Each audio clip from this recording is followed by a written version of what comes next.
Hari Selasa, mungkin masih di permulaan bulan haji, ya ini tepatnya di tanggal 23 Syawal 446 Hijriah.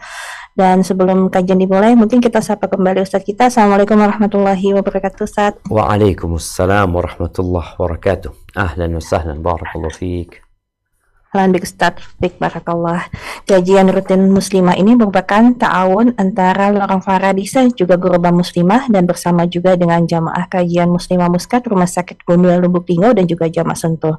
Dan alhamdulillah ada dua majelis hari ini yang bisa mengaji secara offline pada hari ini, yaitu di Musad di kediaman Ibu Oci dan di Lubuk Linggau di Rumah Sakit Bunda Lubuk Linggau. Alhamdulillah.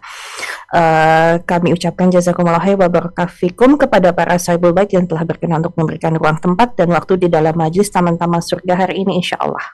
Seperti biasa kami Guraba Muslimah mengucapkan ahlan wa sahlan wa marhaban bikunah kepada jamaah Zoom yang sudah maupun yang baru bergabung kajian syarah kitab Riyadhus Shalihin. Kali ini kita masih membahas mengenai adab safar dan meneruskan bab 168, yaitu adab berjalan, singgah, bermalam waktu safar, dan dianjurkan berjalan di waktu malam, berbuat baik kepada hewan tunggangan dan memperhatikan keperluannya, serta boleh memboncengkan orang lain di atas hewan tunggangan apabila kuat membawanya, dan menyuruh orang yang menyanyiakan hewan tunggangannya agar mengurusnya dengan baik. Masya Allah, cukup panjang judulnya Ustaz. Dan juga kita akan meneruskan hadis ke 962, juga mungkin akan kita simak lanjutan pembahasan pada hadis-hadis lain pada bab ini dan juga mungkin pada bab lainnya insyaallah ta'ala. Dan seperti biasa insyaallah materi yang disampaikan oleh guru kita Ustaz Syafiq Riza Hasan Basalamah Habibullah ta'ala yang disiarkan dari studi Lorong Faradisa di Jember, Jawa Timur. Tak lupa kami mengucapkan terima kasih selain kepada Ustadz keluarga juga kepada keluarga besar tim Lorong Faradisa yang sudah membantu terlaksananya kajian pada hari ini. Mungkin di studio ada beberapanya, yaitu ada mungkin dengan operator Pak Zugas Bayu Indra, kameramen Pak Romi Barka, dan admin Ustadz Pramasta, juga tak lupa Pak Zuber.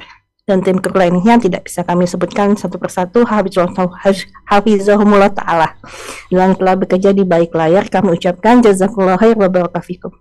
Dan sebagai tata tertib mungkin bisa dibantu Tiras untuk membaca tata tertib kita. Tafadhal Tiras.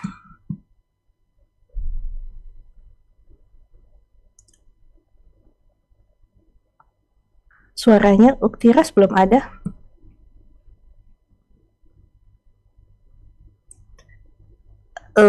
Suaranya belum keluar Uktiras.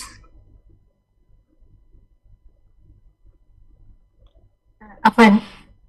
Iya, sudah. Untuk menjaga agar kajian kita tertib dan lancar, marilah kita menyimak protokol kajian Guraba Muslimah sebagai berikut. Kajian ini adalah kajian khusus muslimah. Bagi ikhwan dapat mengikuti live streaming melalui media sosial kami, yaitu di channel YouTube Guraba Muskat, Facebook Guraba Muslimah dan Guraba Muskat, internet radio Guraba Muskat Radio, dan relay dari beberapa media sunnah lainnya.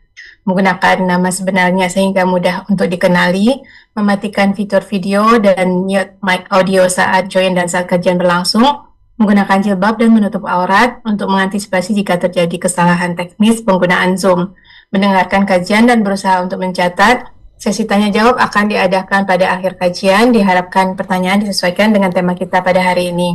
Bagi jamaah Zoom, mohon pertanyaannya dituliskan terlebih dahulu di kolom chat untuk nanti kami bisa bacakan atau bisa juga ditanyakan langsung kepada Ustadz.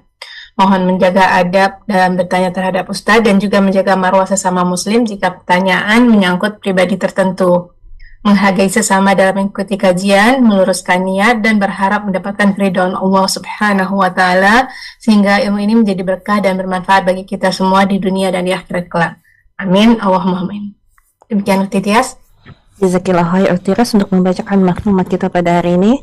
Sekali lagi pada jamaah kami ucapkan juga jazakumullah khair barakallahu fikum, dan mari langsung saja kita sama-sama menyimak fawaid yang akan disampaikan oleh guru kita Ustadz Syafiq Riza Hasan Basalamah ta'ala kepada Ustadz. Falyatafadhal maskura Ustadz. Alhamdulillah alladzi bi ni'matihi tatimmu shalihat, wassalatu wassalamu ala khairil bariyah sayyidina wa maulana Muhammadin wa ala alihi wa ashabihi ajma'in. Ya Allah, semoga kita diberi taufik dan hidayahnya, dibimbing untuk meniti jalan kebenaran, diajari ilmu yang bermanfaat, dan dikuatkan untuk mengamalkan apa yang dipelajari.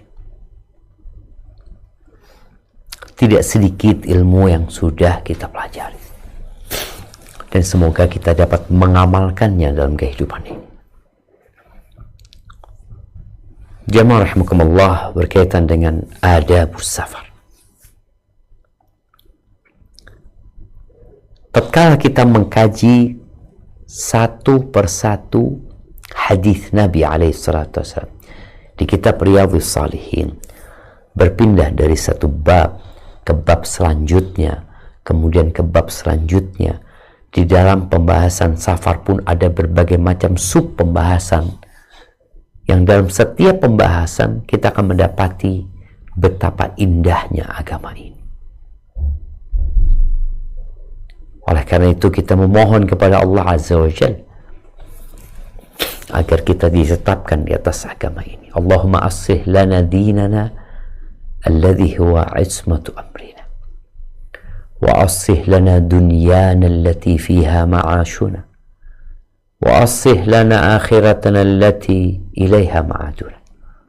Ya Allah, perbaiki agama kami. Kami minta kebaikan dalam agama kami, Allah. Kenapa? Karena agama ini pegangan hidup kita. Orang yang tidak beragama, maka dia akan lebih ganas dan liar daripada binatang. Tapi dengan agama Islam, dia akan menjadi manusia yang indah untuk dipandang,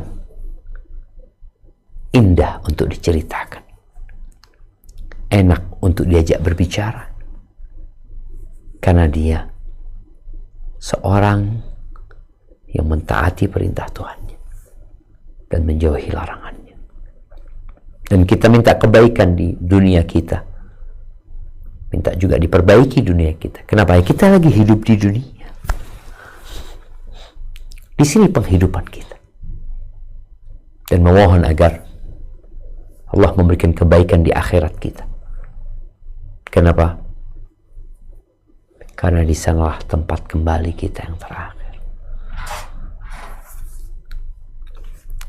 Ketahuilah bahwa Allah mengharamkan surga buat orang-orang kafir,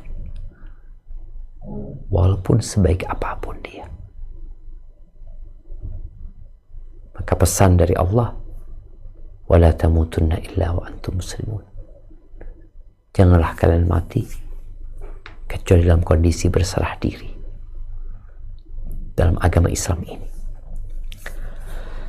Tapi kita masuk ke bab 168. Tadi udah dibacakan, ini bab berkaitan dengan adab berjalan. Bagaimana kita melakukan perjalanan ketika safar, bagaimana tatkala kita harus singgah di sebuah tempat, bagaimana tatkala kita bermalam dalam perjalanan. Dan ada beberapa hal lainnya yang insya Allah kita akan uraikan berdasarkan hadis-hadis yang akan kita baca, yang dicantumkan oleh Al-Imam An-Nawawi rahimahullahu ta'ala dalam kitabnya Riyadhus Shalihin. Kita akan membaca hadis nomor 962. Tafadhalna. Bismillah. Ada berjalan, singgah, bermalam waktu safar, dianjurkannya berjalan di waktu malam, berbuat baik kepada hewan tunggangan dan memperhatikan keperluannya, serta boleh memboncengkan orang lain di atas hewan tunggangan apabila kuat membawanya, dan menyuruh orang yang menyiapkan hewan tunggangannya agar mengurusnya dengan baik. Bismillah. Hadis nomor 962, an Abi Hurairah radhiyallahu anhu qala Rasulullah sallallahu alaihi wasallam, idza safartum fil hisbi fa'atul ibila haddaha minal ardi wa idza safartum fil jadbi fa'asri'u 'alaiha sayra wa badiru biha naqyaha wa idza arastum fastanibu tariqa fa innama turuqul dawabi wa ma'wal hawamil billail. Rawahul Muslim.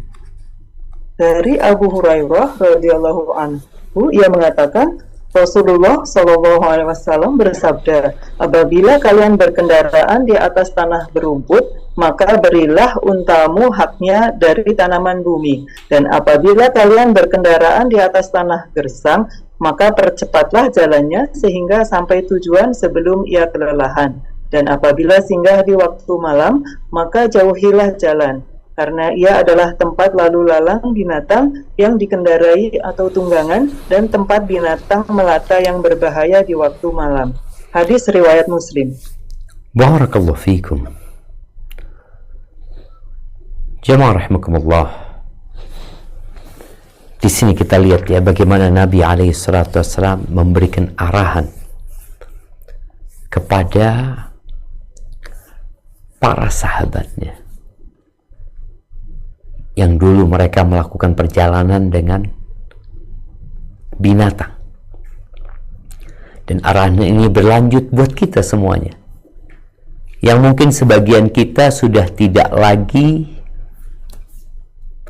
menggunakan binatang dalam perjalanan. Bahkan rumah anak ini kan di pinggir sawah. Bahkan nempel dengan sawah. Dulu, pada waktu anak kecil, anak sering melihat sapi, kerbau yang digunakan untuk membajak sawah. Sekarang udah nggak lagi. Mereka sudah menggunakan mesin. Sehingga ya jarang kali kita melihat binatang-binatang itu.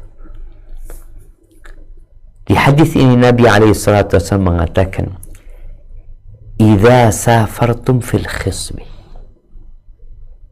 kalau kalian melakukan perjalanan di masa subur,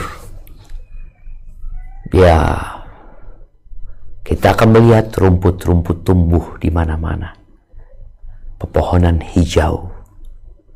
Orang ketika naik onta, jalannya lagi hijau, pohon-pohonnya juga sedang penuh dengan daun-daun yang hijau.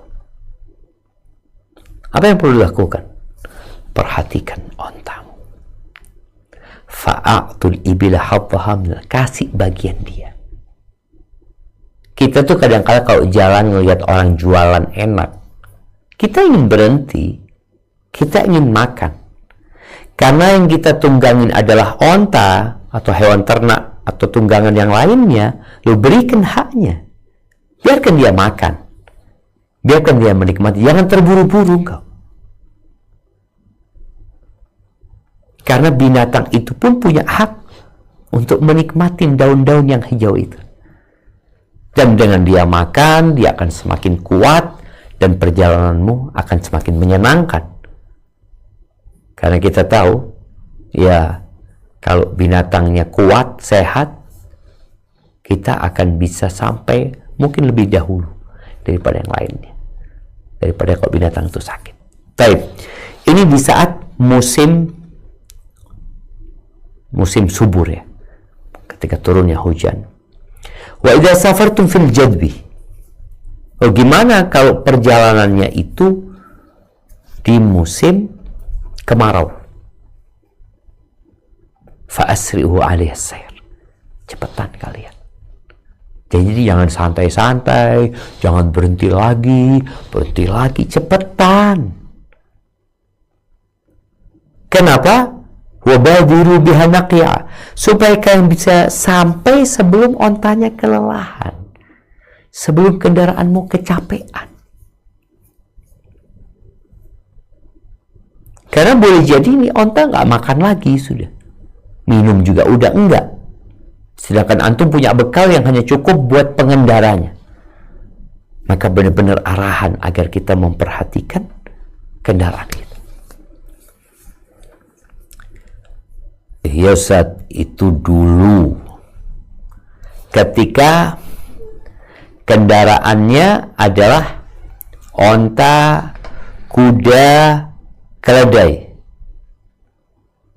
Bagaimana dengan kondisi sekarang ini? Yang orang naiknya mobil, motor, ya tentu berbeda. Tapi yang perlu diperhatikan,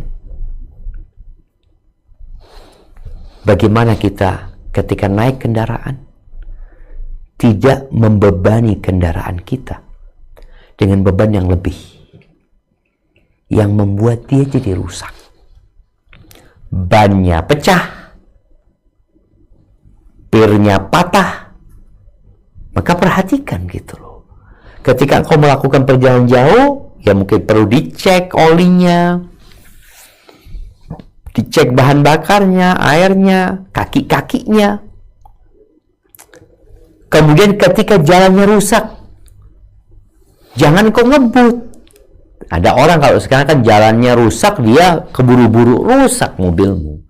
Kalau jalannya enak, tafadhol. Mungkin engkau bisa lebih cepat, sehingga bisa lebih cepat sampai.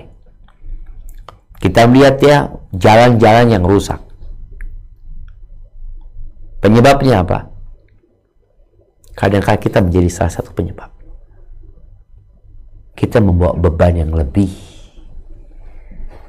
Dan kita berpikir nggak ada masalah, kan saya bayar. Enggak. Engkau perlu kasihani kendaraanmu, dan kasihani dirimu, dan kasihani itu jalan dan orang-orang yang akan melewati.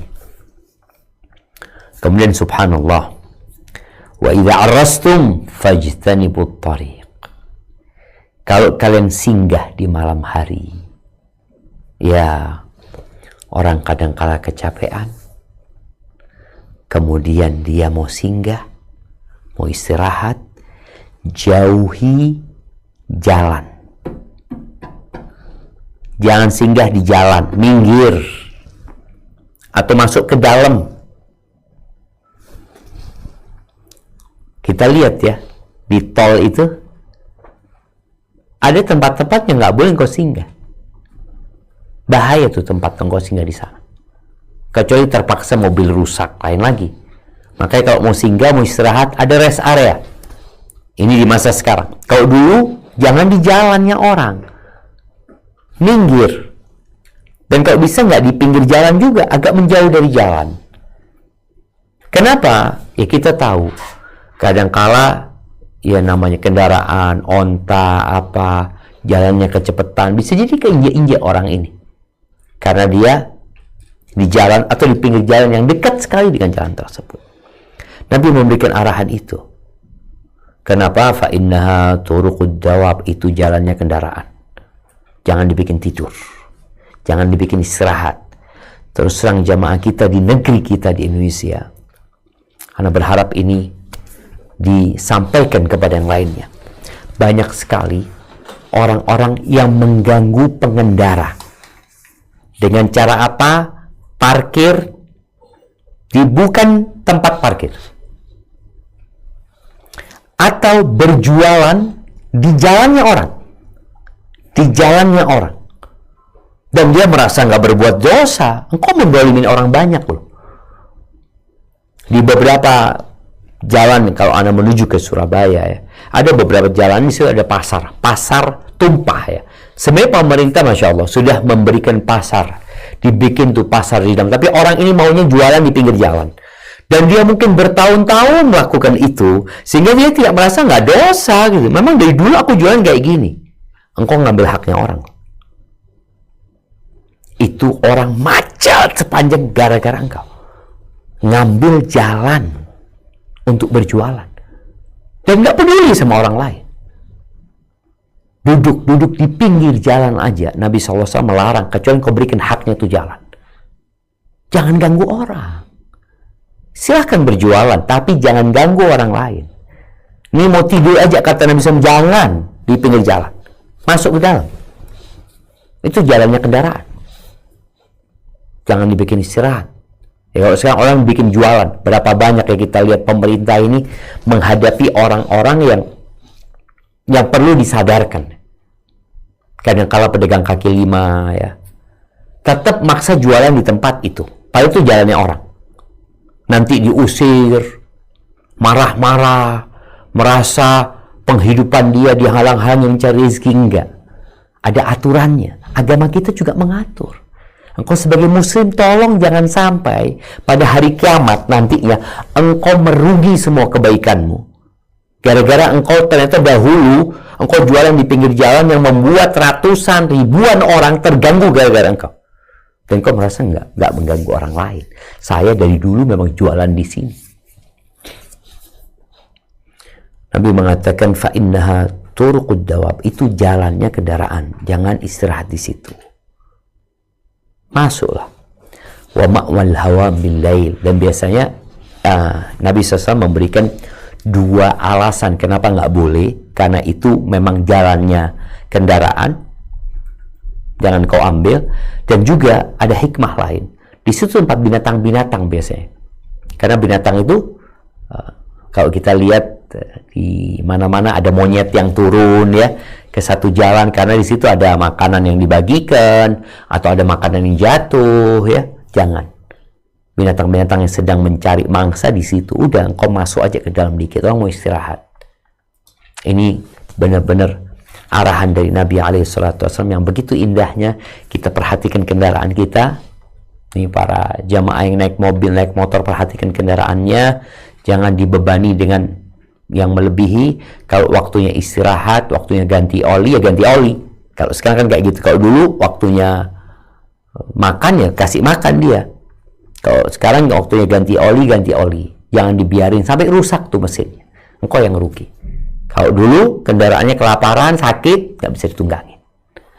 Barakallahu fiik. Nah, dilanjutkan.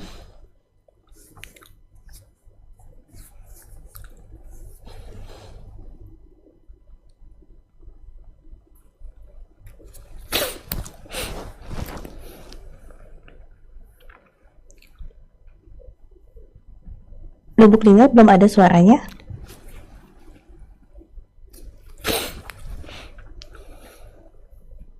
Lubuk linggau.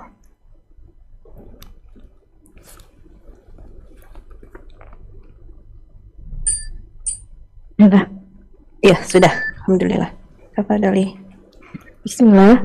Hadis nomor 963.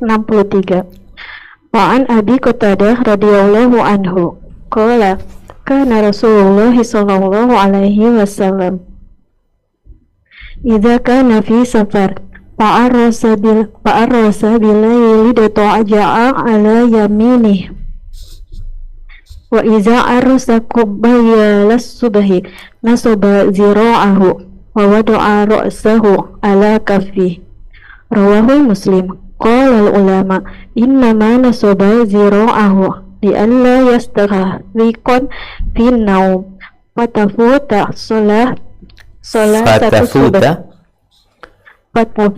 salatus subhi aw waqtiha aw ana awwali waqtiha. Dari Abu Qatadah radhiyallahu anhu, ia berkata, Rasulullah shallallahu alaihi wasallam apabila dalam perjalanan lalu singgah di akhir malam, beliau berbaring ke sisi kanannya, dan apabila singgah sebelum subuh tiba, beliau berbaring dengan menegakkan lengan dan meletakkan kepalanya di atas telapak tangannya. Hadis riwayat Muslim. Para ulama berpendapat bahwa beliau menegakkan lengannya agar tidak nyenyak tidurnya, sehingga tidak luput dari sholat subuh atau dari awal waktunya. Barakallahu fiik. Naam, jamaah rahimakumullah. Ada satu hal yang Anda jadi ingat ya tadi, yang membaca itu ketika membaca fatafuta salatu subhi aw waqtiha. Jadi dia membaca ini dengan kaidah tajwid ketika membaca Al-Quran. Jadi nun sukun ketemu wawu jadinya idgham bi gunnah gitu ya. Aw waqtiha. Tapi ketika membaca Al-Quran, naam. Tapi ketika membaca bahasa Arab atau berbicara, maka tidak perlu menggunakan kaidah tajwid tersebut, karena jadi aneh. Jadi an waqtiha, bacanya an waqtiha. Tapi kalau membaca Al-Quran jadinya aw waqtiha. Baik. Di hadis ini Ada sebuah adab yang berkaitan dengan ibadah kita. Jadi ingat, kemanapun kita pergi, jangan pernah lupa dengan kewajiban kita. Kita ini memiliki sebuah jabatan yang tidak akan pernah lepas dari kita. Jabatan seumur hidup. Bahkan setelah mati pun jabatan itu tidak lepas. Jabatan presiden akan dilepas oleh orangnya. Jabatan gubernur juga sama, mau jadi polisi, jadi apapun engkau akan lepas. Tapi ada sebuah jabatan itu namanya hamba. Engkau adalah budak. Anda budak. Anda budak, engkau budak. Nih, budak-budak ini entar lagi akan berangkat haji, kita akan lihat. Mereka akan melepas semua atribut mereka, kemudian mereka menyatu dalam putaran orang-orang yang sedang bergerak mengitari Ka'bah Al-Musyarrafah. Nabi mengingatkan kita tentang bagaimana engkau selalu ingat kepada Allah Azza wa Jalla. Abu Qatadah radhiyallahu ta'ala anhu, dia menceritakan bagaimana Rasulullah sallallahu alaihi wasallam memberikan contoh.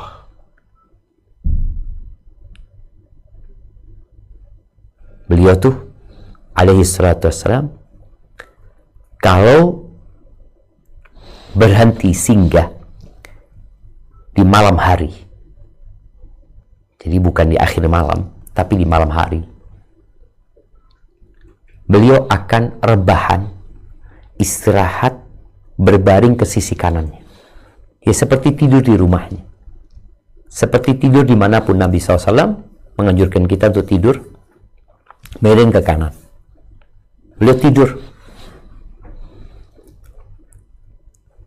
Wa idza arrasa qubayla subhi. Tapi kadang-kala beliau nggak istirahat. Boleh jadi memang masih kuat, semua masih nyaman. Beliau terus berjalan di malam hari ya. Istirahatnya sebelum subuh.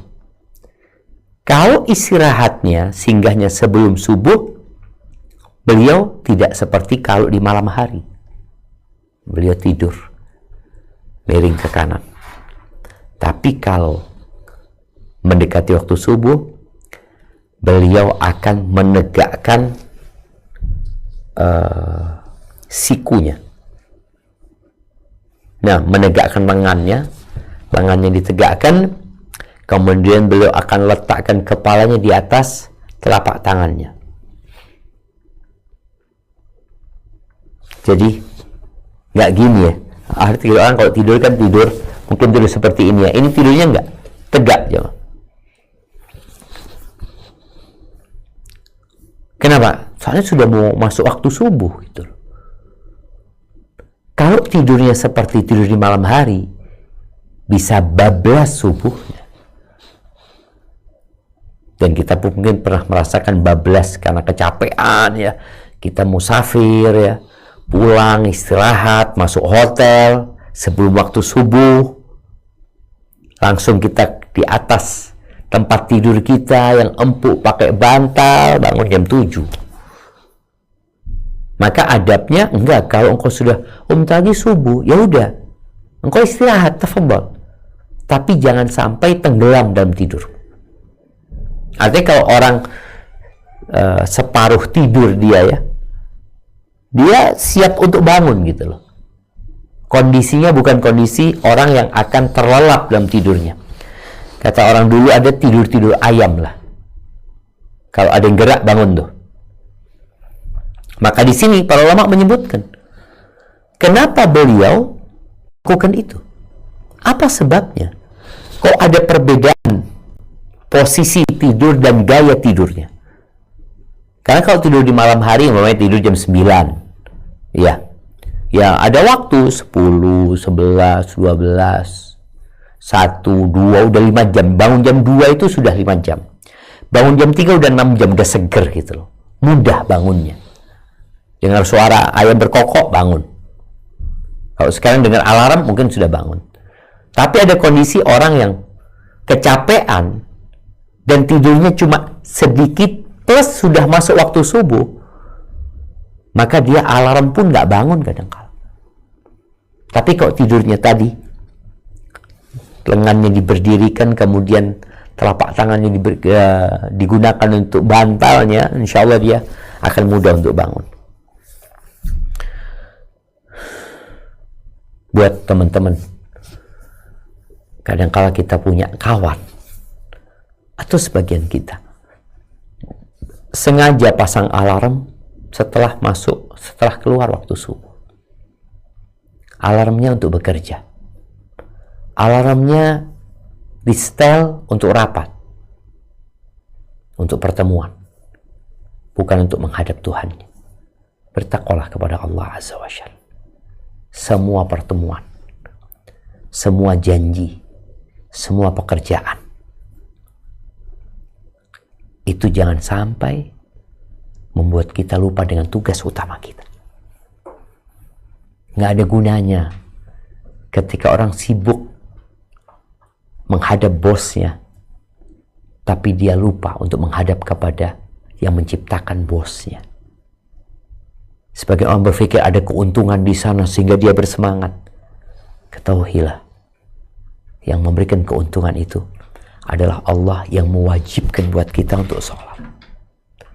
Jadi siapa aja yang dalam perjalanan, ingat bagaimana engkau istirahat, silahkan, karena engkau capek, kelelahan, dan musafir ada rukhsah untuk menjamak sholatnya atau untuk qasar sholatnya, tapi jangan sampai engkau sholat di luar waktunya. Subuh nggak bisa dijamak, jadi mau tidak mau engkau tunggu sebentar istirahat dan laksanakan sholat, kemudian mau istirahat silahkan. Barakallahu fikum. Baik, dilanjutkan. Hadis nomor 964. Bismillahirrahmanirrahim. An Anas radhiyallahu anhu qala qala Rasulullah sallallahu alaihi wasallam alaikum bid-duljah fa innal arda tutwa bil-lail. Rawahu Abu Dawud bi isnadin hasan. Dari Anas radhiyallahu anhu, ia berkata, Rasulullah sallallahu alaihi wasallam bersabda, hendaklah kalian berjalan di waktu malam, karena bumi dilipat di waktu malam. Hadis riwayat Abu Dawud dengan sanad hasan. Barakallahu fikum.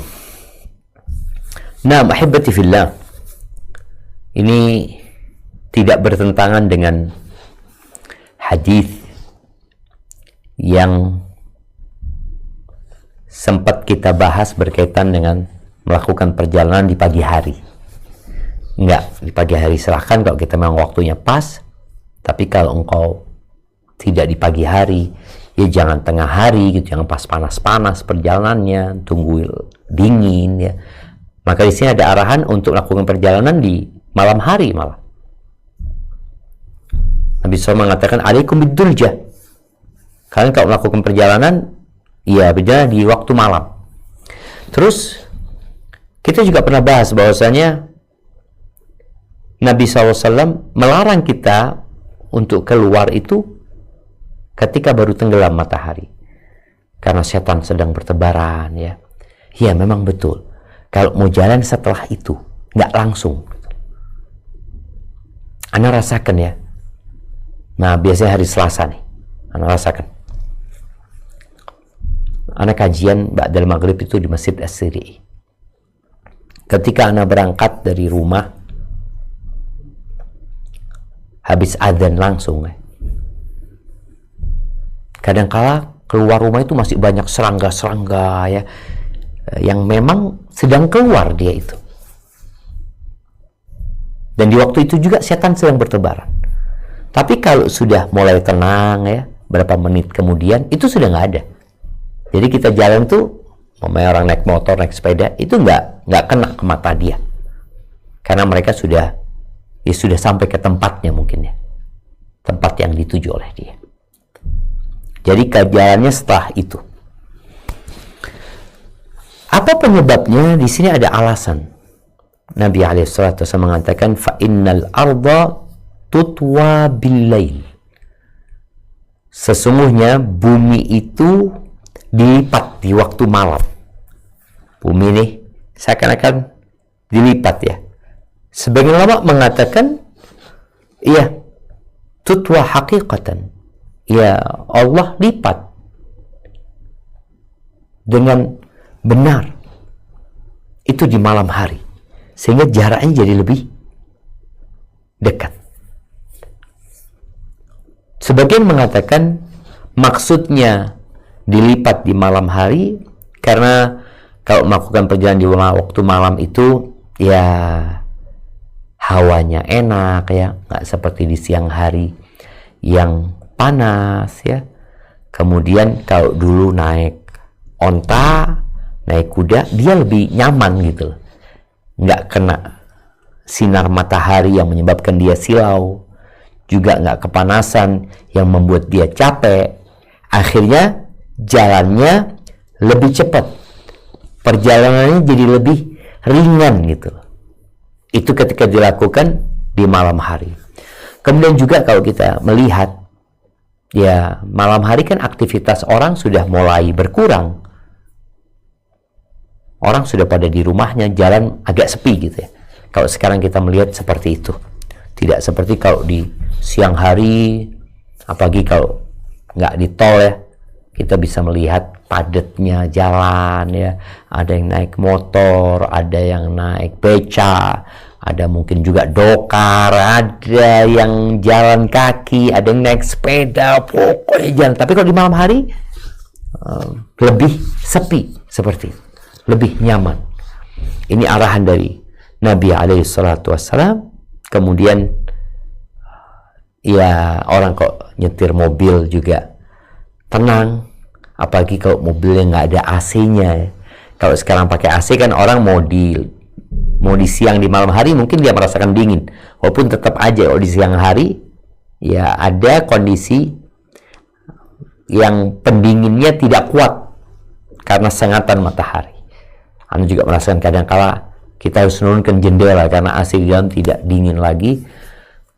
Tapi di sini arahan dari Nabi SAW ya, di malam hari kalau melakukan perjalanan, atau tadi di waktu subuh, waktu yang berkah kalau melakukan perjalanan, lalu ya kalau harus singgah, adanya sudah tadi kita baca, kalau engkau capek jangan terus melakukan perjalanan, istirahat. Maka istirahatnya boleh, kalau engkau capek di tengah malam boleh istirahat gitu loh. Kalau belum capek ya lanjut. Kalau capeknya aduh udah ngantuk nih jam 3, aduh ya sudah istirahat gitu loh.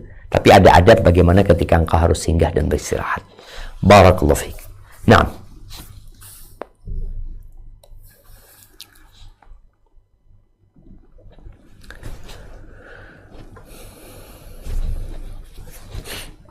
Bismillah, hadis nomor 965. Wa an Abi Tha'labat al-Husani radhiyallahu anhu qala kana an-nasu idza nazalu manzilan tafarraqu fi syi'abi wal awdiyati wal awdiyati faqala Rasulullah sallallahu alaihi wasallam inna tafarruqakum fi hadhihi syi'abi wal awdiyati innama dzalikum minasyaiton falamma yanzilu ba'da dzalika manzilan illam damma ba'duhum falam yanzilu gimana? Falam yanzilu falam yanzilu ba'da dzalika manzilan. Ya. Illan dhamma ba'duhum ila ba'din. Rawahu Abu Dawud bi isnadi hasan. Rawahu Abu Dawud bi isnadin hasan. Dari Abu Tha'labah al-Khusyani radhiyallahu anhu, ia berkata, dulu orang-orang apabila singgah di suatu tempat, mereka berpencar di celah-celah bukit dan lembah. Maka Rasulullah Shallallahu Alaihi Wasallam bersabda, Sesungguhnya berpencar kalian di celah-celah bukit dan lembah ini berasal dari syaitan. Setelah itu tidaklah mereka singgah di suatu tempat kecuali mereka bergabung satu sama lainnya. Hadis riwayat Abu Daud dengan sanad hasan. Barakallahu fika. Ini cerita Abu Tha'laba Al-Khushani radhiyallahu anhu. Dia menceritakan bagaimana kebiasaan para sahabat dahulu sebelum Nabi SAW memberikan arahan kepada mereka. Kita tahu ada budaya, ada tradisi, ada kebiasaan di masyarakat yang mungkin dianggap hal yang lumrah dan wajar, atau dianggap kearifan lokal. Ya nggak apa-apa sih kalau nggak bertentangan dengan ajaran agama kita. Mereka biasanya kalau singgah dulu, kalau istirahat, berhenti, apa yang mereka lakukan? Mereka berpencar. Semua mencari tempat yang nyaman buat dirinya. Semuanya mencari tempat, lokasi yang nyaman buat dirinya. Di lembah, di celah-celah, di pojok sana, ini tempat itu. Pokoknya bercerai-berai ini orang-orang. Apa kata Nabi SAW? Beliau tidak mengatakan, kalian jangan bercerai-berai, ayo kumpullah di sini. Enggak. Beliau memberikan pencerahan kepada para sahabat agar mereka bisa mencerna sendiri dan menyimpulkan kebiasaan dan budaya yang telah mereka lakukan bertahun-tahun. Beliau mengatakan, inna tafarruqakum fi hadhihi syi'abi wal awdiyah. Berpencarnya kalian di celah-celah, di lembah-lembah ini, di jalan-jalan kecil itu ya. Karena kalau bicara lembah, kita tahu lokasi antara dua gunung yang kadang-kala tempat mengalirnya air. Kalau syi'ab itu adalah jalan di antara dua gunung ya. Berpencarnya kalian ini itu dari setan. Ya, ini dari perbuatan setan. Nabi SAW ketika menyebutkan satu orang kalau melakukan perjalanan itu setan, dua orang itu dua setan, tiga baru kelompok gitu. Ini akhirnya mereka nyendiri-nyendiri. Itu termasuk dari setan, perbuatan setan. Bas, Nabi cuma menjelaskan itu. Dan kita nggak boleh menyerupai setan. Kita tuh disuruh memusuhi setan. Allah Azza wa Jalla mengatakan, inna syaitana lakum aduw fattakhidhuhu aduwa. Setan itu musuh bagi kalian, jadikan dia musuh. Maka jangan makan dengan tangan kiri, karena itu termasuk perbuatan setan. Kemudian tadi, jangan kita berpencar ketika singgah satu tempat. Subhanallah jamaah, setan itu ingin membuat kita bertikai dan berselisih. Itu termasuk sesuatu yang menjadi targetnya setan. Bagaimana muslim itu tidak rukun. Nabi SAW ya, ketika sholat beliau mengatakan kepada para sahabat, rusu sufuwakum wa qaribu bainaha wa hadu bil a'naq. Kalian rapikan shaf kalian, rapatkan, dekatkan antara tubuh kalian, antara leher kalian ya. Jangan satu ke depan, satu belakang, yang rata gitu. Demi yang jiwaku berada di tangannya. Kata Nabi SAW, inni la ara syaitan yadkhulu min khalalis shaf. Aku melihat setan itu berkeliaran di antara shaf-shaf itu.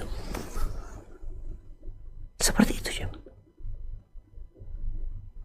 Maka kita disuruh rapat sofnya.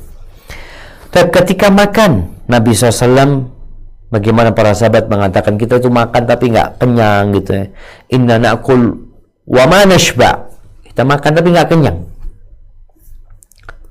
Lalu Nabi SAW mengatakan, fala'allakum ta'kuluna muftariqin. Kalian kayaknya makannya berpencar sendiri-sendiri. Ijtami'u ala ta'amikum. Kalian berkumpullah ketika makan, mengkonsumsi makanan kalian. Wadhkuru smallah alaihi. Ingatlah kalian atau sebutlah nama Allah, yubarak lakum fi, akan diberkahin makanan kalian itu. Maka ketika dalam perjalanan kalau singgah jangan berpencar. Maka kita lihat ya, ada orang-orang yang tahu tuh adab. Ketika kita berkumpul jadi satu, kita bisa saling membantu, kita juga akan lebih kuat. Namun ketika orang itu berpencar-pencar ya, bikin tenda di ujung sana jarak 50 meter, yang di sana jarak 500 meter, mungkin sana 100 meter. Ketika ada apa-apa, ketika ada binatang buas atau apa yang akan terjadi dengan engkau? Maka kumpullah, menyatulah. Dan sejak Nabi menyampaikan sabdanya alaihi salatu wassalam, kata Abu Sa'labah, nggak ada lagi mereka berpencar. Mereka akan menyatu ya. Pelan-pelan mereka menyatu. Ini tandanya di sini, sebelahnya. Subhanallah. Ini termasuk adab yang perlu kita jaga. Dia agar kita akan mendapatkan pahala yang pertama ketika kita menjalankan hal ini. Yang kedua, kita akan dapat manfaat dan maslahat. Karena tidak ada perintah kecuali di situ mengandung maslahat buat kita, dan tidak ada larangan melainkan larangan itu memang membahayakan kita dan harus kita tinggalkan. Barakallahu fiik. Nah, silahkan lanjutkan. Nah.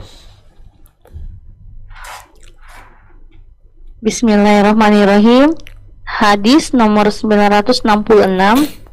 Wa an Sahli bin Amrin wakila Sahli bin Rabi'i bin Amrin wal Ansori ya ini Amrin Ansori al Ansori il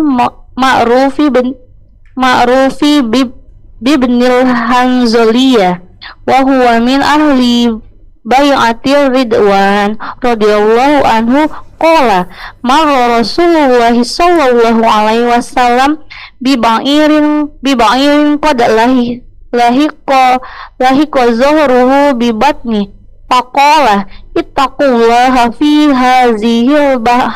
hazihil bahaimil mu'jamah farkabuha soliha wa kuluha soliha. Rawahu Abu Dawud bisani sohi. Dari Sal bin Amr, dan dinamakan pula Sal bin Ar-Rabi bin Amr al-Ansori, yang dikenal dengan Ibnu al-Hanzaliyah radhiyallahu anhu. Ia termasuk orang yang ikut dalam Bai'atur Ridwan. Berkata, Rasulullah Shallallahu Alaihi Wasallam pernah melewati seekor unta yang sangat kelelahan. Kemudian beliau bersabda, bertakwalah engkau kepada Allah terhadap hewan yang tidak dapat berbicara ini. Tunggangi ia dengan baik dan makanlah dengan baik pula. Hadis riwayat Abu Dawud dengan sanad sahih. Barakallahu fiik ya. Di terjemahan ini, sebelum kita menjelaskan tentang hadis ini, ada yang perlu ditambahkan ya. Disebutkan di terjemahan, melewati seekor onta yang sangat kelelahan. Enggak kelelahan onta itu, tapi kelaparan. Disebutkan dalam teks Arabnya, qad lahiqa dhahruhu bi batnihi. Yang punggungnya udah nempel sama perutnya. Ya, tambahkan terjemahannya. Melewati seekor onta yang punggungnya sudah menempel sama perutnya. Lapar. Dia kelaparan, kurus ya kalau dilihat. Dia gimana ya? Karena kondisinya tidak diperhatikan sama pemiliknya, sehingga dia jadi kurus, perut sama punggung itu naik ya. Perutnya itu kita lihat di binatang-binatang itu kalau lapar ya kayak perutnya nyatu sama punggungnya, apalagi onta yang nggak berbulu ya, kelihatan sekali. Itu yang diperbaiki. Baik, ini Sahal ibn Amr ya, yang dikenal dengan beberapa nama. Disebutkan dia termasuk dari sahabat yang ikut dalam Bai'atur Ridwan. Kenapa disebutkan di sini? Jadi memang ada amalan-amalan yang mulia, ada momentum yang sangat indah yang kalau ikut di sana sahabat itu menjadi sebuah prestasi buat mereka, atau menjadi sebuah nikmat yang agung buat mereka.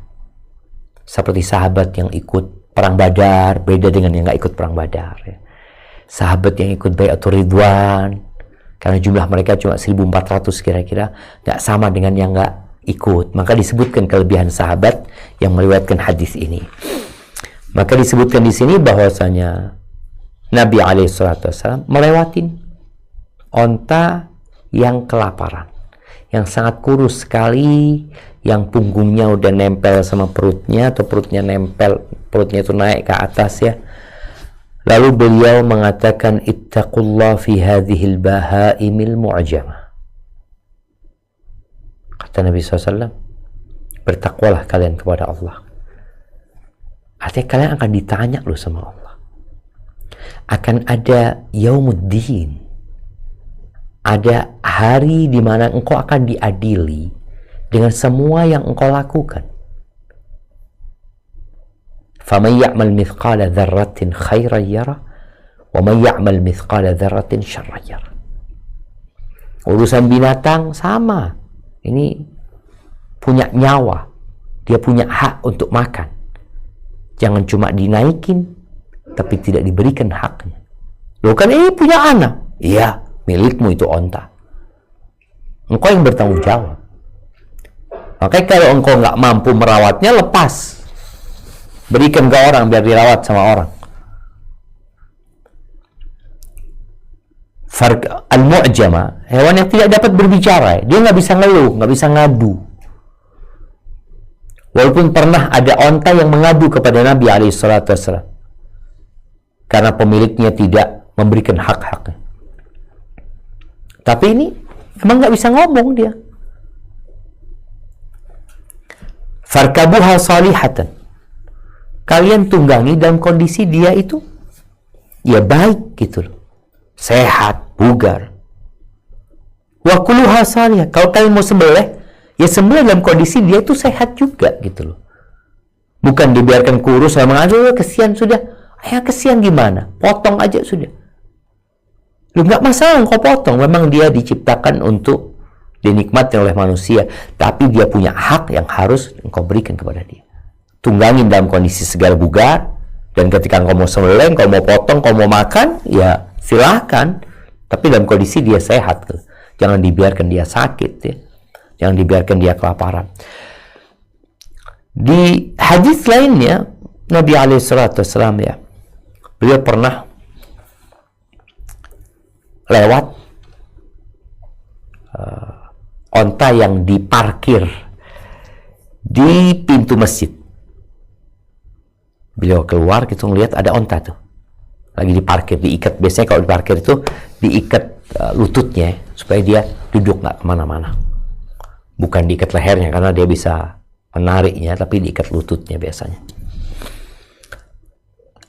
Pagi-pagi beliau melihat ada onta di depan masjid nih. Sore hari tetap ontanya di situ. Artinya dia berada di tempat itu, nggak makan, nggak minum dari pagi sampai sore. nggak pindah dari posisinya. Maka Nabi SAW mengatakan, aina sahibu hadzal ba'ir, mana pemilik onta ini? Dicari, nggak ada jawab. Lalu Nabi SAW mengatakan, ittaqullah fi hadhil bahaim, bertakwalah kalian kepada Allah dalam urusan onta-onta ini. Irkabuha sihahan, kalian tunggangi dalam kondisi dia sehat, wa kuluha simanan, dan kalian makan dalam kondisi dia gemuk gitu loh. Sembelih dalam kondisi dia sehat dan gemuk gitu. Ini bicara adab kita terhadap binatang, bukan hanya terhadap binatang yang ditunggangin sebenarnya, terhadap binatang peliharaan kita juga kita perlu memberikan haknya. Jangan sampai akhirnya kita diazab, dihukum gara-gara hewan-hewan yang kita pelihara. Barakallahu fiik, sepertinya kita cukupkan sampai hadis nomor 966. Insyaallah kita lanjutkan pada pertemuan yang akan datang hadis yang sesudahnya. Dan kita masuk ke sesi tanya jawab. Ana kembalikan ke moderator. Tafadhali. Ya Ustaz, alhamdulillah lazi bi nikmati tatimmu sholihat. Hai kalau Ustaz, jazakallahu khair wa kafikum. Ustaz telah memberikan nasihat fawaid tausiah, wasilah ilmu dan penjelasan dari kitab Syarihus Shalihin karya Ibnu Nawawi rahimahullah pada hari ini. Dan sebelum masuk ke sesi kedua, yaitu sesi tanya jawab, seperti biasa kami Ghuraba Muslimah sebelumnya ingin mengucapkan terima kasih kepada channel-channel dan media sunnah yang terus serta menyiarkan merilai kajian pada hari ini. Ya, ini selain Ghuraba Muslimah sendiri, kita ada Sapa Muslim, lalu Yayasan Kajian Sunnah Semarang YKSS, Waisal TV, Al-Firqatun Najiyah TV, Hijrah TV. Kami ucapkan jazakumullah wa barakatuh. Dan insyaallah mungkin dalam 30 menit ke depan kita akan masuk ke sesi tanya jawab. Ya Ustaz, kalau Ustaz, assalamualaikum. Ini ada pertanyaan Ustaz, Ana tuh kadang sering kali kalau kita safar misalnya lagi ke Indonesia tuh di perjalanan tuh agak sulit menentukan, di pesawat itu agak sulit menentukan waktu subuh Ustaz. Kadang-kadang memang hanya kira-kira, jadi mungkin kira-kira di India itu mungkin kita udah waktu subuh nih, cuman kan kalau perjalanan karena memang pintu jendelanya itu ditutup, emang kadang suka ngintip-ngintip nih udah ada matahari sedikit-sedikit, tapi kadang-kadang matahari udah sedikit tiba-tiba kita langsung cepet-cepet sholat terus tiba-tiba udah terang sekali Ustaz.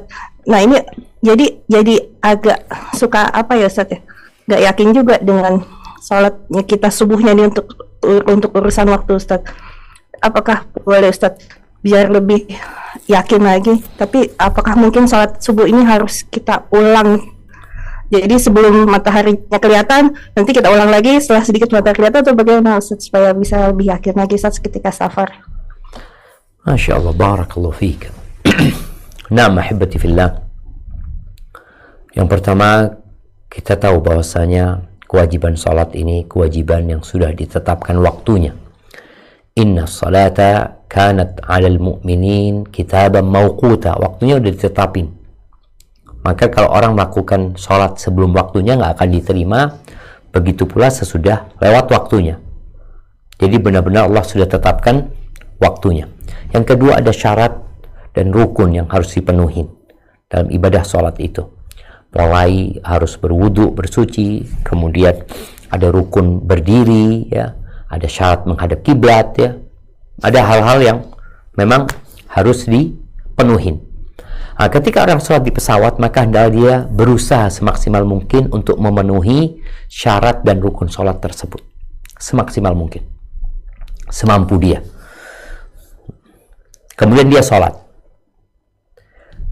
Di beberapa mazhab seperti dalam mazhab Syafi'i, ketika rukun dan syaratnya tidak bisa terpenuhi, dia tetap sholat, tapi dia harus mengqadha. Tadi kan ditanya, apakah harus mengqadha sholatnya? Mereka mewajibkan mengqadha. Jadi sholatnya itu hanya untuk menghormati waktu. Tadi kan waktunya sudah ditetapkan, kita harus sholat nih, waktu subuh tuh dari fajar terbit sampai matahari terbit. Sedangkan kita sholatnya nggak bisa sempurna, lah ngadep kiblat, wala wudhu umpamanya, karena memang airnya nggak ada. Maka mereka mewajibkan orang itu mengqadha sholatnya. Ulama yang lain, Anda lihat pendapat itu cukup kuat ya. Enggak, dia berusaha semaksimal mungkin. Wudhu lah di kamar mandi. Kalau enggak ya wudhu dengan semprotan itu ya. Supaya, tapi ingat, yang harus dibasuh tetap harus mengalir airnya. Disemprot sampai mengalir airnya. Tangan juga disemprot sampai airnya mengalir. Kemudian dia bisa mengusap di atas kaos kaki atau di atas sepatunya. Kemudian berusaha untuk menghadap kiblat, berusaha untuk berdiri. Ya semaksimal mungkin kalau engkau mampu. Baik, ini bicara syarat dan rukunnya. Masalah waktunya tadi gimana Ustaz? Masalah waktu subuhnya tadi. Karena memang dari Timur Tengah sana menuju ke Indonesia itu menuju ke matahari terbit. Dan posisi kita di atas. Fajar terbit, entah berapa menit langsung matahari terbit. Karena kita mengejar matahari tersebut. Bukan seperti orang yang nunggu matahari terbit. Kalau orang nunggu kan, ya nunggu kita posisinya diam di sini, matahari pelan-pelan. Ini enggak. Kita dengan kecepatan ya entah berapa 800 meter per jam, 800 km per jam, ya udah langsung ketemu sama tuh matahari. Maka harus segera. Artinya kita memang perlu bersiaga untuk sholat subuh tadi. Karena kita tahu, kita tanya sama pramugarinya, tanya biasanya subuh jam berapa. Mereka tahu. Mereka akan tanyakan nanti kepada pilotnya atau siapa. Dengan itu kita punya perkiraan. Ya, kalau bicara India di bawah sama di atas beda. Karena tadi yang sampaikan, di bawah itu ya nunggu matahari terbit, ini kita di atas posisinya sehingga menuju atau melihat matahari itu. Maka tanyakan kepada mereka yang ada di pesawat, semoga dengan itu kita punya modal agar sholat kita ya lebih maksimal lagi. Tapi kalau nggak mungkin ya kita biar perkiraan aja. Dan bisa dari sejak mau berangkat kita sudah kira-kira ini jam berapa ya perjalanannya, nanti sampai India jam berapa, sampai ini jam berapa, dan waktu subuh di India itu jam berapa. Mungkin itu menjadi salah satu yang perlu kita persiapkan ya, karena ini berkaitan dengan rukun Islam. Hadza wallahu a'lam bissawab. Barakallahu fiik, Ustaz, penjelasannya. Ya Ustaz, sebelum masuk ke pertanyaan kedua, Ana ingatkan kembali untuk yang sudah resen untuk bisa menerima pertanyaannya, intinya kepada kami sebelum nanti bisa ditanyakan kepada Ustadz, dan juga untuk ini adalah kajian muslimah untuk bisa mengganti nama jika ada nama yang tersamarkan, mungkin sepertinya bukan muslimah atau bagaimana, mohon bisa diganti namanya atau diinfo ke kami dengan nama jelasnya. Demikian. Tafadholi, jika ada pertanyaan dari Sentul bisa ditanyakan kepada Ustaz Sunnah langsung. Tafadholi Sentul. Assalamualaikum warahmatullahi wabarakatuh. Ustaz, barakallahu fiik. Wa fiik wa barak. Waalaikumsalam warahmatullahi wabarakatuh. Izin bertanya mengenai berkaitan dengan hadis yang menganjurkan atau memerintahkan untuk berkumpul ketika berhenti di suatu tempat. Nah, ini anjuran untuk berkumpul ini apakah berlaku ketika bermalam saja atau berhenti sejenak juga berlaku, Ustadz? Misal seperti istirahat di rest area gitu kan. Kalau di rest area biasanya ada yang mau kamar mandi, ada yang mau beli makanan gitu. Jadi sehingga berpencar-pencar. Nah, ini apakah anjuran itu berlaku untuk kasus seperti ini gitu, Ustaz? Jazakallahu khairan atas penjelasannya.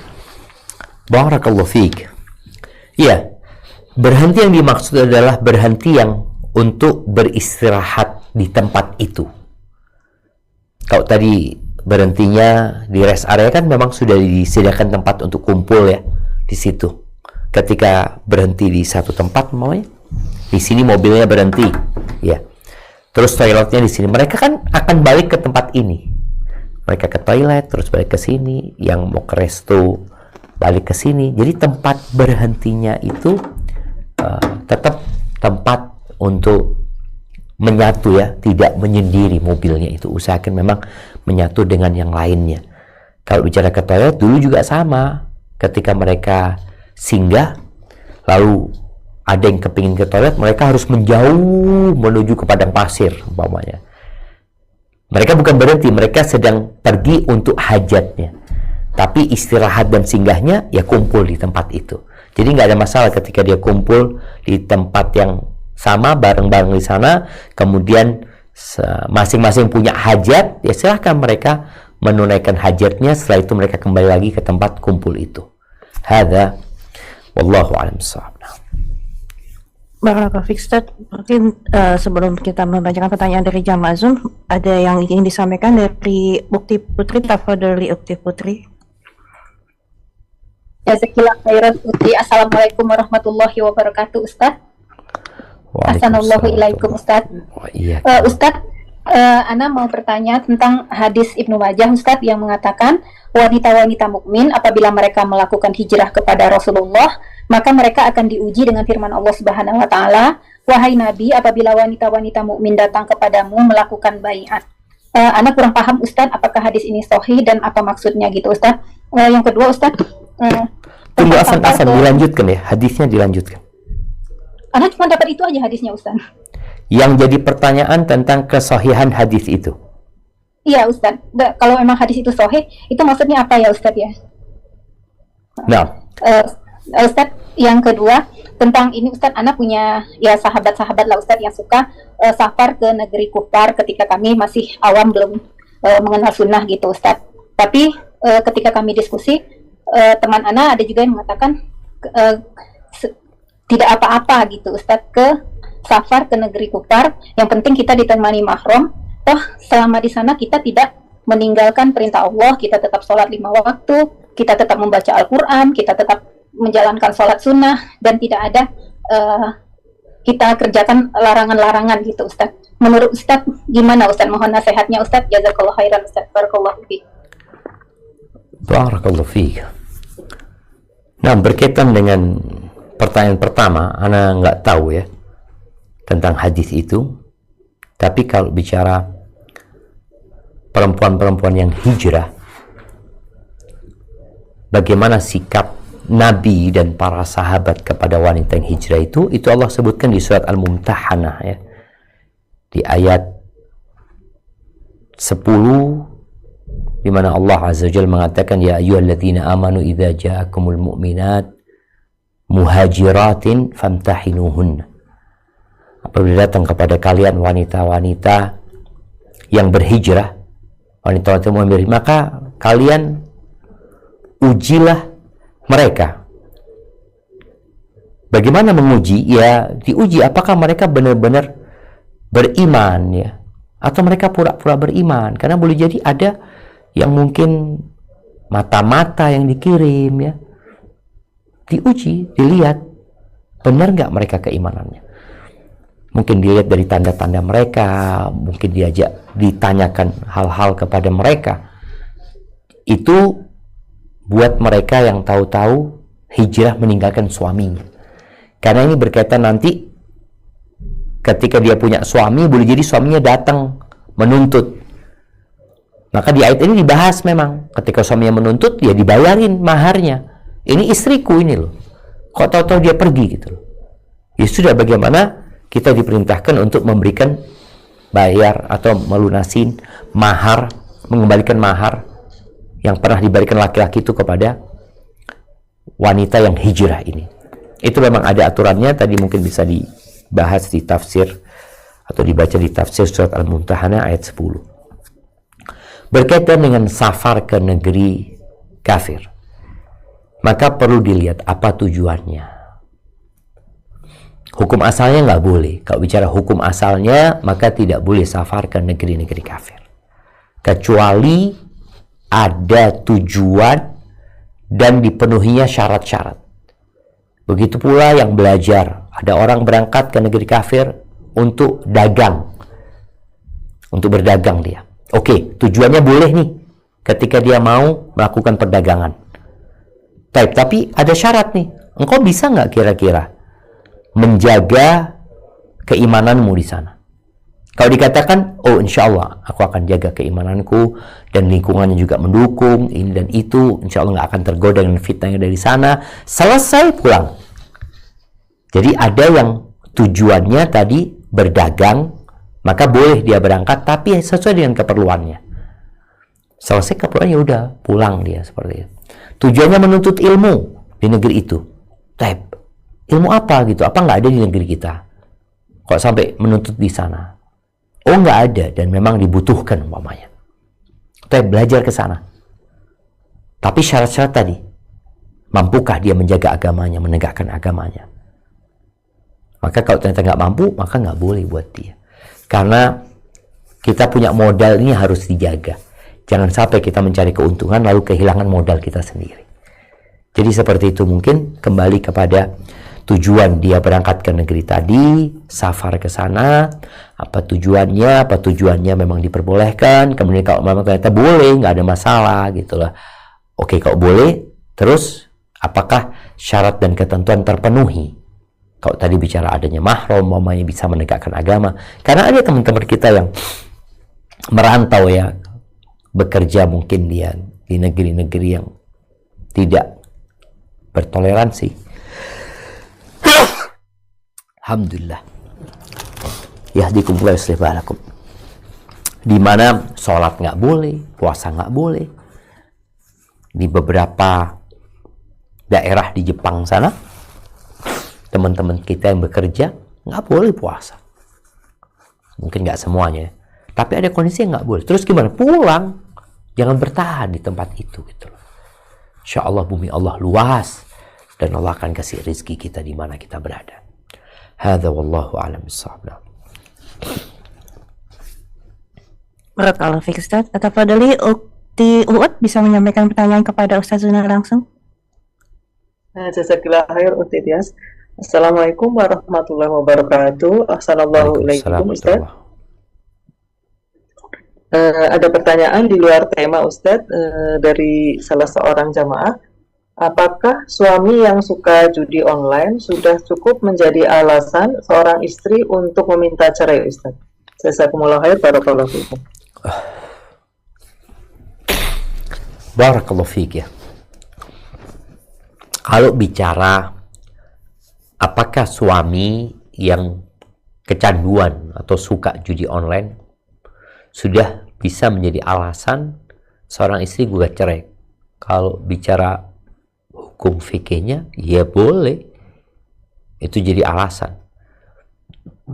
Tapi apakah itu solusi buat rumah tangganya? Ada usaha yang perlu dilakukan dalam memperbaiki rumah tangga ini. Jadi memang para ulama itu nggak serta-merta mengarahkan untuk bercerai. Kadang-kadang ditanya, engkau punya anak nggak? Punya anak. Nah, di sini mulai dipikirkan. Kalau mungkin dia nggak punya anak, udahlah, gue cerai, selesai urusannya gitu ya. Tapi ketika dia punya anak, ada banyak hal yang perlu jadi pertimbangan. Kemudian perlu ada usaha. Apakah mungkin suaminya bisa berubah? Oh bisa lah, kenapa nggak bisa? Allah SWT memberikan hidayah kepada siapa yang Allah kehendaki. Maka berusahalah untuk memperbaiki suami. Artinya suami judi online tapi dia alhamdulillah dia masih sholat. Alhamdulillah. Dia masih puasa. Ada lagi suaminya nggak judi online tapi dia nggak sholat, dia nggak puasa umpamanya. Maka perlu ada usaha-usaha untuk memperbaiki rumah tangganya, memperbaiki suaminya sebelum nanti memutuskan untuk gugat cerai. Dan pada saat nanti memang khulu, ya, dia menghulu suaminya, biasanya akan ada proses damai, proses islah. Situ sampaikan, aku nggak ada masalah sama suamiku, aku cuma ingin dia sholat. Kalau dia sholat, aku akan balik, aku akan bersabar atas kekerasan dia, umpamanya atas amarah dan emosi dia, atas kondisi ekonomi yang sulit, aku akan sabar. Yang penting dia sholat, yang penting dia nggak main judi umpamanya. Itu biasanya ada proses untuk memperbaiki, karena tujuanmu tadi bagaimana suami jadi lebih baik, Apalagi kalau ada anak-anak ya. Hada wallahu a'lam bishawab. Nah. Kalau Ustaz, sudah ada yang raise lagi Ustaz. Sebelumnya yang belum menurut pertanyaannya, bagi yang sudah raise bisa menurut dahulu kepada kami, kepada host atau host yang bertugas hari ini insyaallah. Tafadhol, Ana persilakan untuk Ummu Muhammad bisa menanyakan pertanyaannya kepada Ustaz langsung. Naam, jazakillah khairan ukti. Assalamualaikum warahmatullahi wabarakatuh Ustaz. Waalaikumsalam warahmatullahi wabarakatuh. Ahsanallahu ilaikum ya Ustaz. Ustadz, tadi sebenarnya Ana mau tanya soal sholat di pesawat ketika safar, tapi sepertinya alhamdulillah sudah terjawab dari pertanyaan Ukti Tias tadi. Ana pindah ke pertanyaan ini aja, safar untuk insya Allah orang yang menunaikan ibadah haji untuk akhwat. Kan kalau tawaf itu kan tidak boleh menggunakan cadar ya. Ada lagi orang yang mengatakan bahwa tidak boleh menggunakannya ketika sudah mulai ihram. Jadi yang mana yang betul itu Ustaz? Mohon penjelasannya. Apakah ketika mulai ihram itu atau ketika tawaf saja? Setelah itu boleh, sebelum itu boleh menggunakan cadar. Dan kalaupun tawaf itu, Ana pernah mendengar bahwa pada zaman Rasulullah SAW, istri Rasulullah SAW itu menutup mukanya walaupun bukan dengan cadar begitu. Mohon penjelasannya Ustaz. Jazakallahu khairan. Assalamualaikum warahmatullahi wabarakatuh. Waalaikumsalam warahmatullahi wabarakatuh. Naam, ahibati fillah, berkaitan dengan ibadah umrah dan haji ya, yang semoga Allah Azza wa Jal memberikan kemampuan kepada yang belum berangkat umrah dan haji agar mereka bisa berangkat melaksanakan ibadah umrah dan haji. Tapi berkaitan dengan yang ditanyakan tentang wanita, ini pertanyaannya berkaitan dengan mahdzuratul ihram, larangan-larangan berihram. Ketika seorang sudah masuk dalam pelaksanaan ibadah umrah dengan ihram, dia mengatakan labbaik Allahumma umratan, maka dia sudah masuk tuh. Pada saat itu semua larangan ihram berlaku, baik untuk laki-laki atau perempuan. Laki-laki nggak boleh pakai penutup kepalanya, nggak boleh dia harus lepas. Dia hanya boleh pakai 2 kain, yang satu sarung, yang satu selendang. Nggak boleh dia pakai baju kayak gini, pakai kaos kaki, ya. Nggak boleh. Larangan ihram buat wanita diantaranya adalah yang disebutkan Nabi SAW, wala tantaqib al-mar'atul muhrimah, wala talbas al-quffazain. Kata Nabi SAW, nggak boleh perempuan yang berihram, bukan yang tawaf, tapi yang berihram. Karena nanti ketika dia tawaf dalam kondisi nggak berihram, tawaf sunnah, nggak apa-apa dia pakai cadar. Maka kalau kita lihat kadang-kala di putaran tawaf itu orang-orang pada pakai cadar, oh boleh jadi dia nggak umroh gitu loh, dia sedang tawaf sunnah. Tapi kalau dia sedang berihram dalam pelaksanaan ibadah umroh atau hajinya, maka Nabi SAW melarang untuk menggunakan cadar, niqab, dan nggak boleh pakai kaos tangan. Jadi kapan dimulainya dia nggak pakai cadar itu, dia lepas cadarnya itu. Dan juga para ulama menyebutkan masker juga nggak boleh ya, karena memang kecuali kondisinya karena sakit atau apa. Tapi kalau masker digunakan untuk menutup wajah, sama juga dengan niqab, karena diikat, ditaliin menjadi niqab lah dia itu. Jadi sejak dia berihram sampai dia tahallul, kalau dia sudah tahallul, maka semua larangan ihram tadi jadi halal. Tahallul dengan potong rambut umpamanya, dia sudah halal, dia boleh pakai cadar lagi. Terus bagaimana dengan wanita yang biasa pakai cadar? Maka dia boleh menutup wajahnya ketika ada laki-laki yang lewat, yang dikhawatirkan melihat dia, tidak dengan niqab, tapi dengan menurunkan kerudungnya umpamanya. Jadi dia udah siapin kerudungnya itu agak panjang, jadi tatkala nggak ada orang laki, ya dia buka. Umpamanya dia naik kereta dari Madinah atau naik bus, ketika dia duduk, sudah kan nggak ada orang laki, umpamanya duduk sama perempuan atau sama suaminya, kemudian di sebelah sana juga nggak ada orang laki, udah dia buka. Ketika ada orang laki yang lewat, dia turunin. dia turunin. Kemudian nanti nggak ada dibuka lagi. Ketika tawaf mau nggak mau dia harus tutup terus umpamanya. Tapi tadi dia bisa tutup dengan kerudungnya yang tidak terlalu tebal, tapi bukan niqab ya. Tapi kain yang bisa menutup wajahnya dan bisa dia buka. Bukan niqab. Itu yang dilakukan oleh istri-istri Nabi radhiyallahu taala anhunna. Kalau lewat laki-laki, mereka turunkan kerudungnya. Udah jauh dibuka lagi. Lalu juga di masa lalu, mereka itu tawafnya di malam hari biasanya. Dengan pencahayaan yang sangat minim, gak kelihatan wajah mereka. Mereka enak tawafnya gitu loh.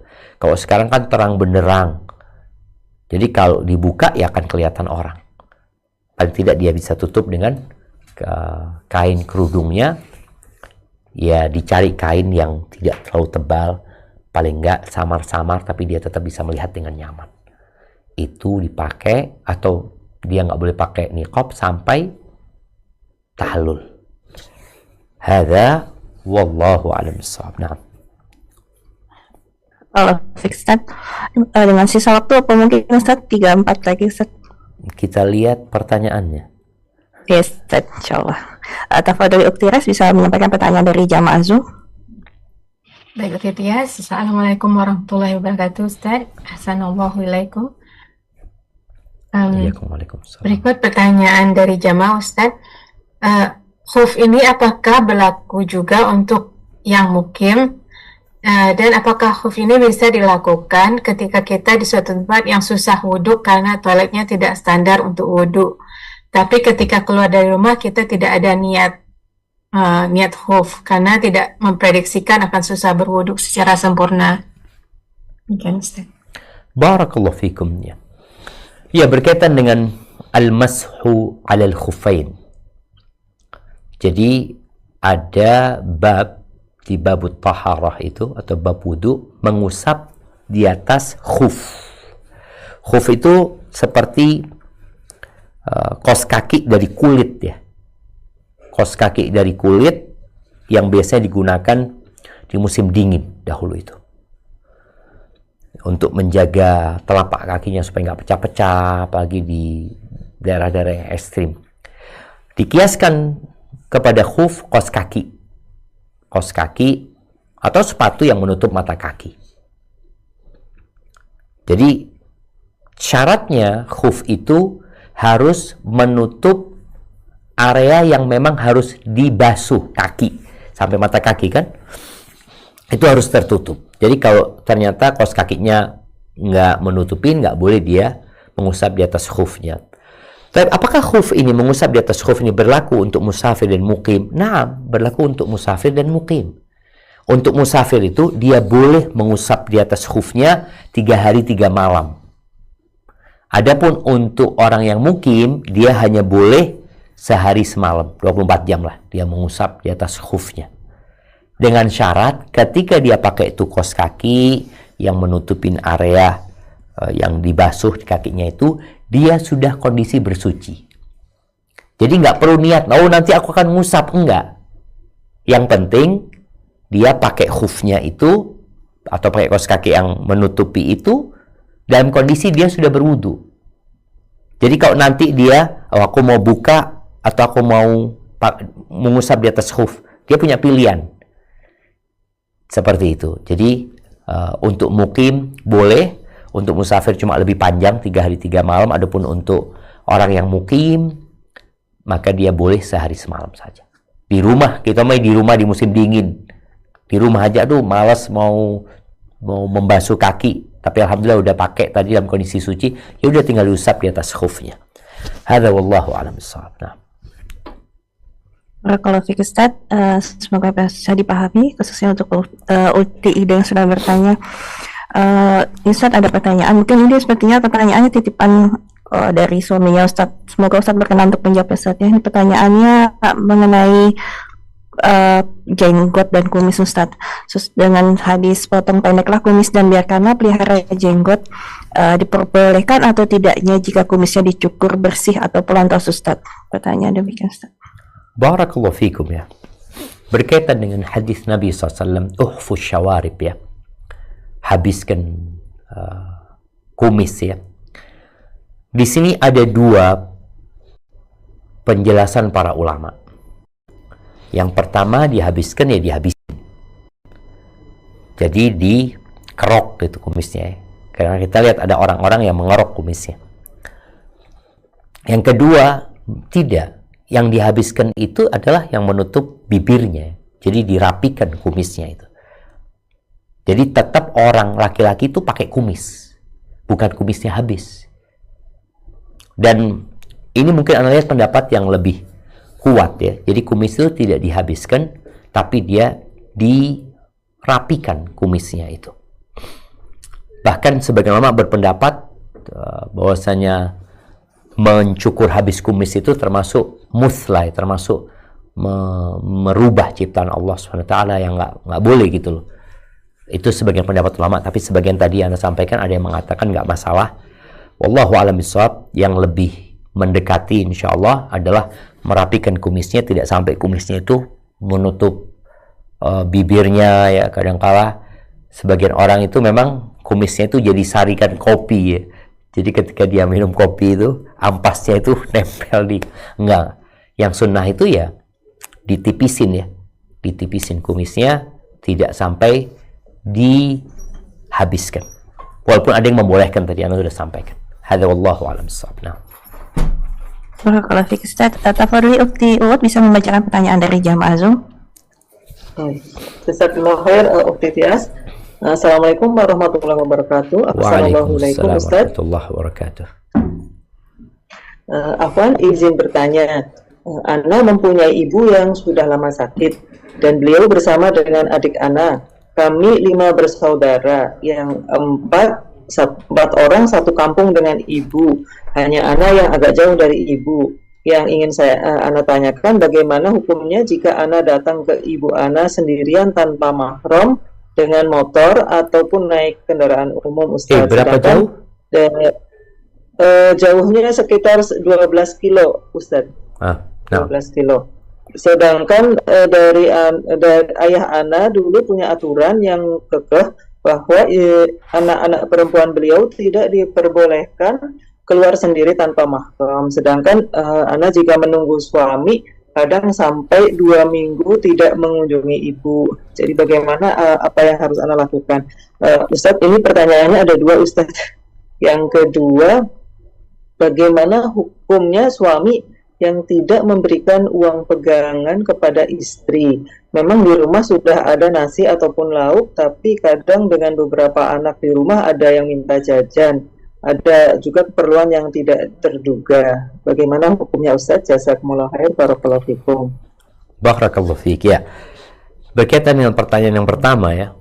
Selama itu bukan safar, maka perempuan boleh keluar tanpa mahram. Jadi yang harus ada mahram itu adalah safar. Kalau tadi perjalanan 12 kilo, maka tidak termasuk safar ya. Maka kalau dia diperbolehkan oleh suaminya untuk pergi menjenguk ibunya, maka silahkan, nggak ada masalah ketika dia mau naik motor umpamanya, karena hal itu tidak termasuk safar. Adapun pertanyaan yang kedua, ya kalau suami mungkin memang tidak mampu, kemudian dia memberikan nafkah itu yang memang cukup untuk hidup, semua kebutuhan untuk hidup dipenuhin, ya udah engkau terimalah suamimu itu. Terus gimana Ustaz kalau ada kebutuhan anak-anak kepingin ini kepingin itu, ya udah sampaikan, ibu nggak ada duit gitu loh. Nanti kalau abah datang kita minta sama abah gitu loh. Tapi jangan sampai kemudian engkau menuntut kepada suami padahal suami tidak mampu, maka biasanya akan terjadi pertikaian di dalam rumah. Kecuali suaminya mampu dan tidak memberikan cukup. Suami punya duit gitu loh. Bakhil cuma suami. Kebutuhan untuk anaknya yang memang sangat diperlukan, butuh buku tulis umpamanya, butuh pulpen dan itu, atau butuh susu itu anak, suami tidak memberi, boleh istri mengambil. Kalau suami tadi kaya raya cuma dia bakhil, mengambil dari harta suami hanya untuk mencukupi kebutuhan, bukan kemauan, tapi kebutuhan. Soalnya kalau bicara kemauan, banyaklah kemauan orang, nggak ada selesainya. Tapi itu menjadi pertanyaan penutup kita pada pertemuan kali ini. Semoga Allah Azza wa Jalla memberikan hidayah dan taufiknya kepada kita agar kita bisa mengamalkan apa yang kita pelajari dan ikhlas dalam mengamalkannya. Sampai berjumpa kembali. Subhanakallahumma bihamdika asyhadu an la ilaha illa anta astaghfiruka wa atubu ilaik. Wassalamualaikum warahmatullahi wabarakatuh. Waalaikumsalam warahmatullahi wabarakatuh. Jazakallah khair Ustaz, barakallahu fiik. Alhamdulillah lazim liman tatimu shalihat. Segala puji bagi Allah Azza wa Jalla, dengan panjang segala kebaikan amal saleh menjadi sempurna.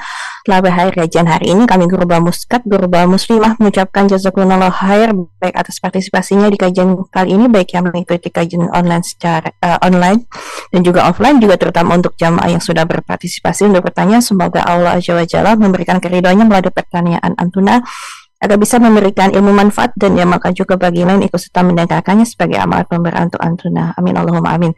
Kembali kami mohon diingatkan jika ada pertanyaan antuna yang belum sempat ditanyakan atau belum berkesempatan untuk bertanya langsung karena keterbatasan waktu dan lainnya, agar bisa dimaklumi dan diingatkan kembali kepada kami di kajian berikutnya insyaallah.